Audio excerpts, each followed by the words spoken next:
Arc-en-Ciel et Iris vous donnent le sourire. La matinale de Radio Iris et de Radio Arc-en-Ciel pour bien démarrer la journée.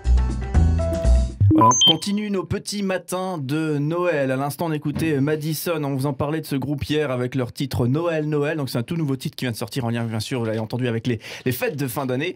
Et Madison qui sort un nouvel album. Je te regarde, Johanna, mais je vais rien te dire. T'inquiète pas. Je sais pourquoi. Oui, puisque Johanna va financer l'album. Et c'est pas la seule, puisqu'il y a une petite cagnotte qui a été ouverte. Vous connaissez peut-être ce site Helloasso. Donc là, c'est très simple. Si vous voulez soutenir ce groupe et l'aider tout simplement à bien sortir son nouvel album qu'on attend depuis un petit moment, c'est du gospel a cappella pour la plupart des chansons, eh bien rendez-vous sur notre page Facebook, on a mis le lien et du coup vous pourrez aller soutenir cette formation musicale et aussi déjà précommander d'une certaine manière l'album à venir, même si on le disait déjà hier, certains et beaucoup, et j'en fais partie, n'ont plus de lecteur CD à la maison. Voilà. Donc des fois le truc de super, tu peux avoir l'album, comme en fait ça me sert à rien. On accueille également notre invitée du jour, Elisa Ekman. Bonjour et bienvenue. Bonjour à tous. Ensemble, on va continuer aussi à explorer cette thématique qu'on avait tout particulièrement ouverte déjà ce mardi, l'art, la culture et peut-être approcher Noël différemment. Donc merci d'être avec nous ce matin. Et du coup, pour vous interroger, découvrir votre univers, j'en dis pas plus, eh bien Julia a préparé quelques questions pour vous.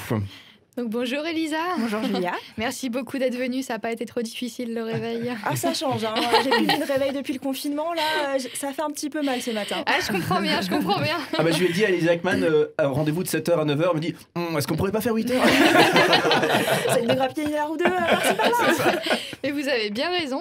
Donc Elisa Ekman, vous faites partie de la FREMA, donc la Fédération des métiers d'art d'Alsace, c'est bien ça? Tout à fait. Alors ce que je vous propose pour commencer, c'est de vous connaître un petit peu mieux. Donc comme on est dans les périodes de Noël, que les fêtes approchent, je me suis dit pourquoi ne pas vous poser des petites questions toutes mignonnes en rapport avec Noël. Okay. Donc pour vous, quel serait le cadeau de Noël idéal?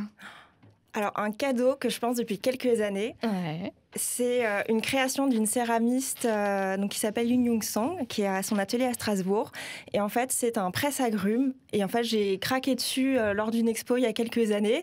Après, on se dit un presse-agrumes, bon, j'en ai pas besoin tous les jours, alors j'ai pas forcément fait l'acte d'achat. Mais elle est sur ma wishlist depuis maintenant 2 ou 3 ans. J'ai bon espoir que cette année, le Père Le message est passé. Alexis, si tu m'écoutes. Exactement, à bon entendeur.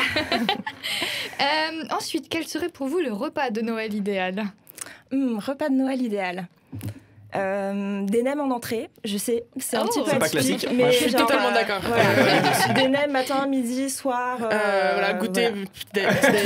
Tout le temps. Voilà, à tremper dans le café. Et en plat, histoire de pas trop être décalé par rapport aux nems, une bonne petite fondue chinoise. Pas mal.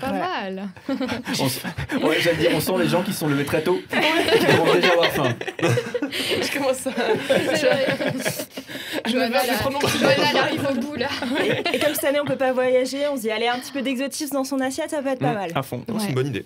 C'est vrai. Ensuite, donc prochaine petite question qui parfois fait s'arracher les cheveux à certaines personnes. Le plan de table idéal selon vous? Plan de table idéal, c'est-à-dire avec les personnes... Où est-ce que vous mettez les grands-parents, les oncles et les tantes un peu étranges, les enfants qui courent partout? Comment ça se passe chez vous? Du coup, j'essaye toujours de me positionner autour des gens de mon âge, forcément, avec mon frère, ma belle-sœur pas loin, ma cousine un peu de côté. On essaye toujours de regrouper un petit peu les plus anciens au bout de la table. Forcément, on se dit « Oh, il y a le poêle qui est chaud là, mettez-vous là, vous serez confortable. » Et les enfants, on se dit « Vous avez envie de jouer? Allez, n'hésitez pas à monter dans la chambre. Vous serez bien là-bas. » Tranquille. Très bien. C'est pas mal ça, on a mis tous les jouets à l'autre bout de la maison. Tu sais que ça m'ouvre les yeux sur beaucoup de mes repas de Noël que j'ai vécu en famille. Vous aussi, vous jouiez avec les cartons et pas les vrais jouets? Ouais, et puis c'était à l'étage et tout, bien séparé des autres. Mon père, il raconte toujours une anecdote. On avait eu des super jouets à Noël, des trucs hyper poussés, genre les wishlists. On est tous venus, on a fait des trous dans les cartons, en mode déguisés dans les cartons. Les parents, ils étaient en larmes, quoi. Ah, c'est génial. Et donc, au sujet des musiques de Noël idéales, vos musiques de Noël préférées, lesquelles tournent le plus souvent pendant les fêtes de fin d'année? J'avoue, moi, je mets une playlist un peu au hasard, quoi. C'est Spotify, playlist de Noël, et j'écoute dans le fond. Du coup, un peu éclectique, un peu tout. J'aime bien me laisser surprendre. D'accord, très bien. Ensuite, donc, dernière question. Quel est votre meilleur et votre pire souvenir de Noël? Il n'y a que des beaux souvenirs à Noël. On sait jamais. Je suis pas sûre qu'il faut les raconter à la radio, ces souvenirs-là. Alors, c'est à la fois le meilleur et le pire, parce qu'on en garde tous un bon souvenir, mais du coup, une année, il y a eu le Père Noël et le Père Fouettard qui sont venus à la maison. Genre, je pense que c'était des gens du village, on n'avait aucune idée, on savait pas qui c'était, parce qu'on voyait bien que papa, il était là, que l'oncle qui fait aussi le Père Noël généralement était à côté. Et du coup, j'étais toute petite, mon cousin aussi, on avait paniqué en voyant le Père Fouettard, on est monté dans l'armoire, se cacher, se barricader. C'est ça, on n'est pas là, machin. Bien sûr, moi, toute petite ch'toupe que j'étais, je devais avoir 3 ou 4 ans, j'ai fait pipi dans ma culotte dans l'armoire. Du coup, ma maman qui est venue me chercher, qui a dû me changer. Et du coup, le meilleur souvenir aussi, c'est que mon cousin, il est descendu des escaliers en faisant « Je me rends !» Et du coup, voilà, à la fois le pire et le meilleur de Noël. C'est super. Super que vous vous en souveniez encore. Ah ouais, c'est marqué, franchement. C'est quand même original de faire venir un Père Fouettard aussi. En Alsace, ça se fait facilement. Ah ouais, ouais. Dans les villages, ouais. Dans les villages, facilement, il y a le Père Noël et peut-être accompagné du Père Fouettard qui vient faire la tournée des maisons. Okay. Et chez nous, le Père Noël, il était un peu flippant aussi. Hein. Ouais. C'est un peu Fouettard aussi. Genre l'année dernière, mon père l'a fait du coup pour les petits, mais même moi, j'ai une boule de stress qui a monté. Je me tenais à carreau, j'étais tout droite, je n'osais rien dire. J'étais sage, promis. Ah ouais. Et puis ça remonte, je pense, il y a quelques années aussi. Et puis moi, j'ai ce même souvenir de le Père Noël débarque. Je pense qu'il a bu des canons dans les autres maisons. Tout ça. Ah oui, ça, je l'ai connu aussi, mais c'est le Père Fouettard qui m'étonnait. Mais même le Père Noël, du coup, devenait un petit peu flippant. En fait, t'as été sage cette année. Et toi, oh là, oui. Donc voilà, c'était le Père Noël un petit peu flippant qui devenait de plus en plus flippant, sûrement au fur et à mesure des maisons. Fermons cette parenthèse. Alors, je vous remercie pour cette mise en bouche. Donc, pour revenir à la FREMA, donc la Fédération des métiers d'art d'Alsace, est-ce que vous pouvez nous présenter un petit peu votre rôle au sein de cette fédération? Alors, moi, je suis chargée de relations presse et communication. Donc, j'ai commencé en 2017. C'était une ouverture de poste, donc à 2 jours par semaine, pour faire tout ce qui est communication autour de nos événements. Notamment pour le salon Résonance, donc le salon européen des métiers d'art, qui se tient toujours au mois de novembre à Strasbourg, où c'est notre plus grande manifestation avec 180-200 exposants qui viennent de toute l'Europe. On a des conférences, des démonstrations, des ateliers pour enfants. Donc voilà, c'est vraiment la grosse manifestation. Et ensuite, on en a 6 autres au courant de l'année. Donc c'était pour ça que j'ai été... avant, c'était une agence de presse, mais l'association n'était pas 100% satisfaite finalement du travail qui était fait. Et l'année d'après, j'ai passé à 3 jours par semaine avec du coup des tâches supplémentaires, donc les réseaux sociaux, tout ce qui englobe la communication. Et on est une petite association parce qu'on n'est vraiment que 4. On fait tout ce travail juste à 4. Super. On a un comité directeur qui est derrière, qui prend les décisions, donc président, vice-président, il y a une quinzaine de personnes. Donc on se retrouve à peu près toutes les 6 semaines. En plus, c'est hyper convivial, c'est toujours sympa de se revoir. Donc eux prennent les grandes décisions pour l'organisation des événements, les dates, de dire OK, le thème, tout ça on le choisit ensemble. Et nous, on est 4 petites mains qui exécutons ensuite pour réaliser tout ça. Et ça a été annulé, forcément, le novembre. Cette année, ça a été annulé, malheureusement. Oui. Donc on va revenir là-dessus plus tard, mais on peut dire que vous aimez votre travail, vous aimez ce que vous faites. C'est vraiment j'adore. Pas du tout. D'ailleurs, j'ai postulé ailleurs. Ah, franchement, j'adore. Parce que j'étais vraiment mal dans mon boulot précédent. Je travaillais dans l'hôtellerie. Ça n'a rien à voir. Rien à voir, ouais. J'ai fait des études dans le marketing. Et du coup, j'avais fait mon apprentissage et encore une année supplémentaire dans l'hôtellerie. Et franchement, j'en pouvais plus. J'avais une boule au ventre en allant au boulot. C'était un peu l'angoisse. Et ensuite, la FREMA, c'était la révélation, quoi. J'étais là, mais c'est génial.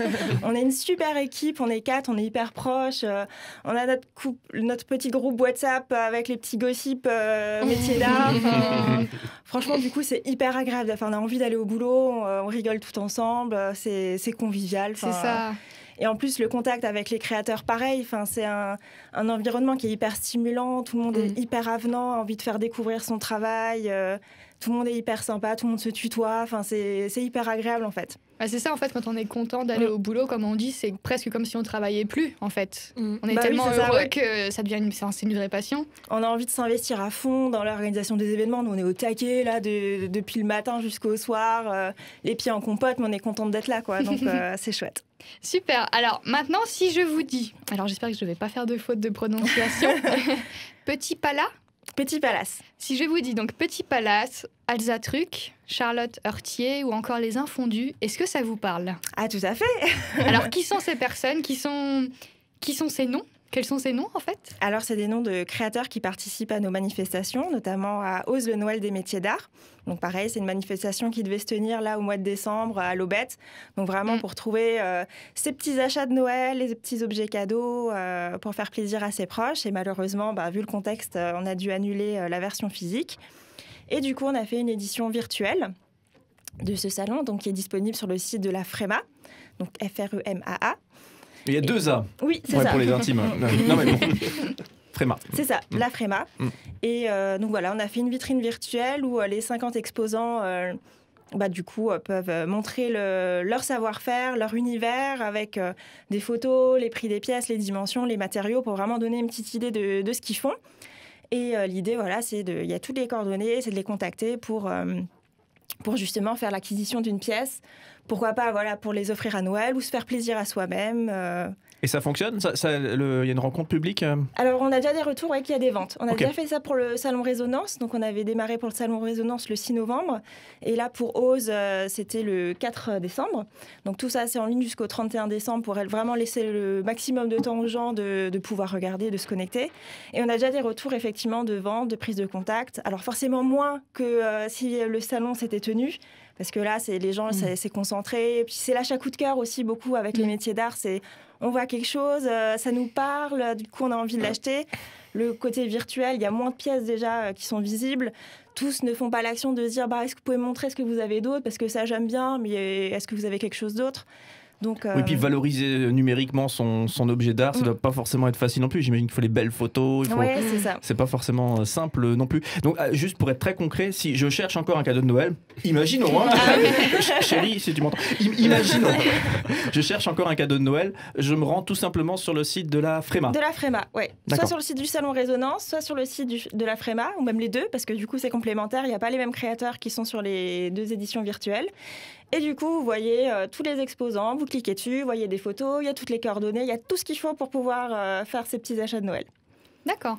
C'est super, on va pouvoir aller faire un tour. Et la petite nouveauté de cette année, on voulait le mettre en place déjà l'édition physique, c'est de faire une petite tombola merveilleuse, ça s'appelle. Et du coup, l'édition physique n'a pas pu tenir lieu, mais on a maintenu la tombola. En fait, chaque créateur a fait le don d'une pièce.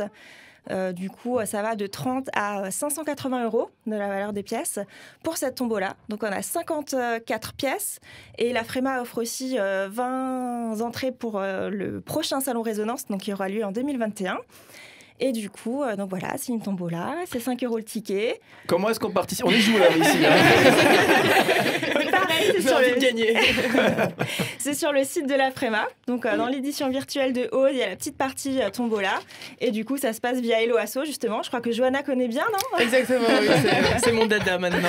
Johanna, elle va dépenser des sous sur Hello Asso tout à l'heure. C'est pour la culture. Tout à fait. Et du coup, en fait, donc voilà, il y a 74 chances de gagner. On peut acheter autant de tickets qu'on veut. On fera justement le tirage au sort début janvier. Et du coup, ça permettra d'avoir un petit cadeau comme ça en retard qui arrive encore. Qui a plus de saveur des fois, parce que justement, il arrive après le raz-de-marée. C'est ça. Exact. Et du coup, les bénéfices, du coup, ça permettra à la FREMA de continuer justement ses actions pour soutenir les métiers d'art. Parce que forcément, nous aussi, on prend un petit coup là avec les annulations. On a eu beaucoup de chance, nos partenaires qui nous ont vraiment soutenus cette année, qui ont maintenu les subventions. Parce qu'en fait, les événements, on les fait grâce à nos partenaires institutionnels qui nous donnent des subventions. Donc, elles ont été maintenues cette année, du coup, ce qui a permis justement de faire ces éditions virtuelles aussi et de pouvoir être présent, faire le maximum d'actions pour les créateurs. L'année prochaine, on ne sait pas comment ça va se passer. Donc, Beaucoup de monde croise les doigts, effectivement. Oui. Julia, est-ce qu'on avait une dernière question ? Oui, donc on va revenir sur toutes les actus liées à la façon dont vous avez dû vous adapter un tout petit peu plus tard, on va pas trop en dire. Oui. Mais du tac au tac, est-ce que vous avez une belle histoire ou un beau parcours de créateur qui vous vient à l'esprit là ? Oui, alors j'ai Sacha Tognoli, qui est ébéniste, menuisier en siège. Et son parcours est hyper intéressant. Il a commencé, en fait, il faisait Sciences Po, donc rien à voir. Et il en a eu marre justement de ce milieu-là. Et il s'est complètement réorienté dans la menuiserie en siège. Donc c'est assez spécifique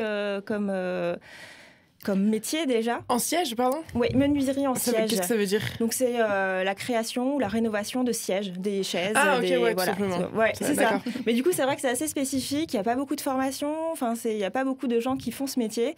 Et du coup, donc là, il était dans un groupement. Il vient de se lancer seul. Il est du côté de Nancy. Il est jeune. Il a plein de peps, d'ambition. Il avait lancé justement une petite émission YouTube pour parler des métiers d'art, présenter les métiers d'art, donc c'était hyper sympa. Là, il lance une box des artisans. Du coup, voilà, c'est la mode de toutes les box qu'on peut imaginer. Du coup, il fait justement un financement participatif pour lancer ça avec des créateurs qu'il connaît, pas forcément membres de la FREMA, mais et du coup, l'idée, c'est d'avoir 60 € tous les 2 mois une box avec un objet surprise. À chaque fois, un autre matériau. Un mois, ce sera le verre, un mois la céramique, un mois le bois. Enfin, c'est une super idée, je trouve ça. C'est effectivement. Ça. Et du coup, je trouvais l'idée hyper sympa. Et du coup, je trouve ça chouette parce qu'il est très ambitieux. Il se lance dans plein de projets. Du coup, je trouve que c'est hyper inspirant. Il est jeune, il a, je crois, la trentaine, quoi. Donc, du coup, c'est inspirant ce côté.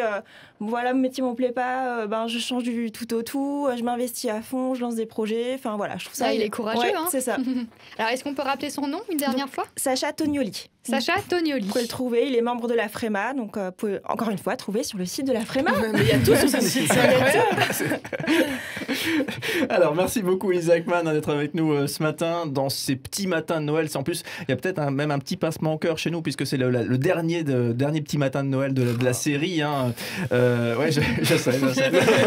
On fête ensemble cette montée vers Noël. Et aujourd'hui, avec une thématique de la fête, et on vous fait vivre également cette thématique, peut-être en insufflant un petit peu encore des idées de cadeaux, hein, un petit peu différents, notamment en parlant avec vous de la FREMA et de ces artistes, artisans du coin notamment. Voilà, un petit peu de musique. On va retrouver Aldebert de suite, qui nous parle lui aussi de Noël. Et on se retrouve juste après pour continuer ces petits matins de Noël.